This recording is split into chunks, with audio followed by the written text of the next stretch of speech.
नमस्कार, मैं डॉक्टर निधि शर्मा हूँ, senior IVF and infertility specialist, international pride IVF and research centre से। आज हम डिस्कस करेंगे कि आईवीएफ क्या है और किन पेशेंट में इनकी रिक्वायरमेंट होती है। आईवीएफ, जिसको इन विट्रो फर्टिलाइजेशन या टेस्ट ट्यूब बेबी भी कहते हैं। अगर हम देखें, इसमें बच्चे बाहर बनाए जाते हैं, पहले एग रिट्रीव किए जाते हैं, रिट्रीव करने के बाद एम्ब्रियो बनाए जाते हैं और एम्ब्रियो ट्रांसफ़र किए जाते हैं।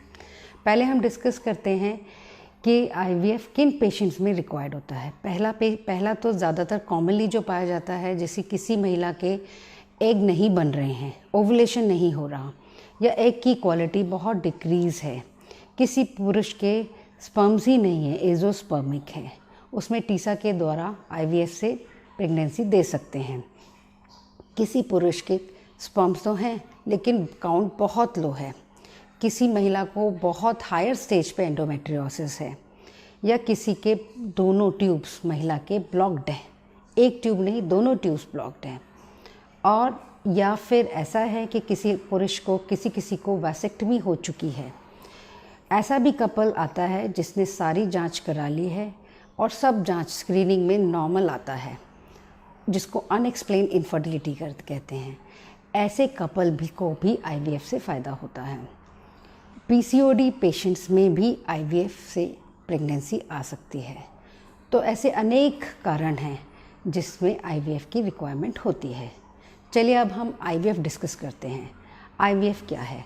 आईवीएफ एक 15 से 20 दिन का साइकिल है, जिसमें पेशेंट को डे 2 ऑफ पीरियड्स पे बुलाया जाता है, उसको स्क्रीन किया जाता है। अगर सब स्क्रीनिंग में ठीक है तो उसको इंजेक्शन फॉलिकल स्टिमुलेटिंग हार्मोन्स दिए जाते हैं।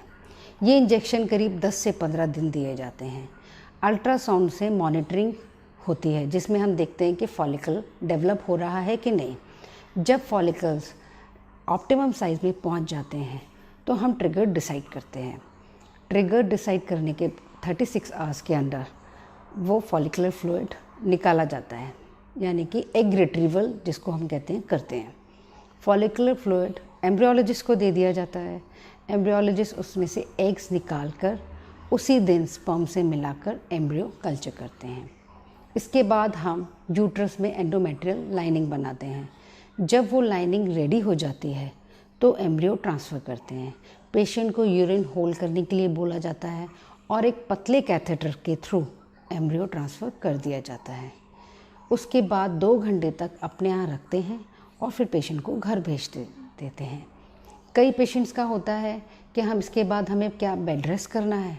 नहीं, इसमें कोई बेड रेस्ट की रिक्वायरमेंट नहीं होती। 3 से 4 दिन उनको रेस्ट करना होता है और उसके बाद वो अपना डेली रूटीन वर्क कर सकती हैं।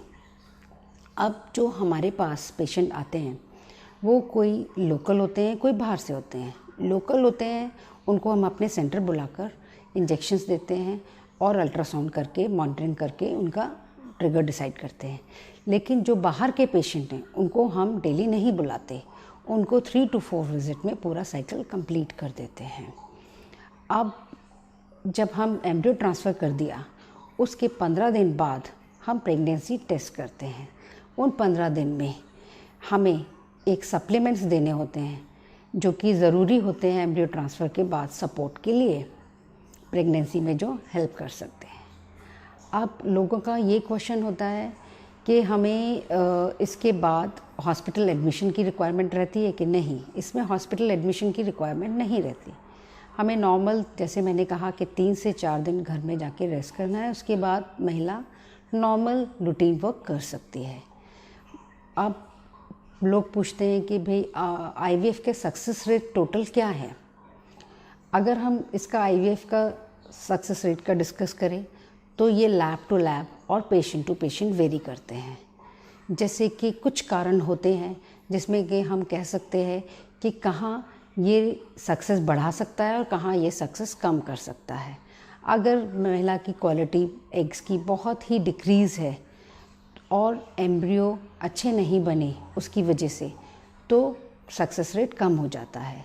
स्पर्म की क्वालिटी डिक्रीज़ है तो भी एम्ब्रियो अच्छे नहीं बने तो सक्सेस कम हो जाता है। या फिर ऐसा है कि हमने डे 3 ट्रांसफ़र किए तो भी सक्सेस रेट उसका कम है। लैब का भी बहुत फ़र्क पड़ता है।